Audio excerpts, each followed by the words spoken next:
মাছ কাটাকুটি হচ্ছে।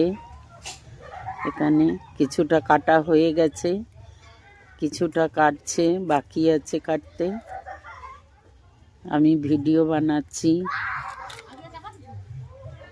Long video তো দেয়া যাবে না, শর্ট ভিডিও করেই ছাড়তে হবে।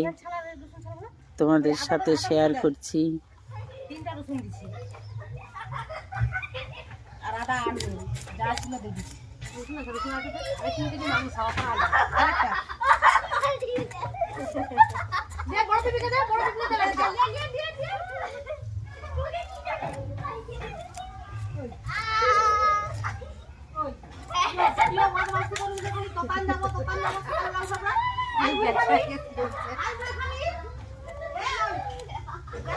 लिया पाला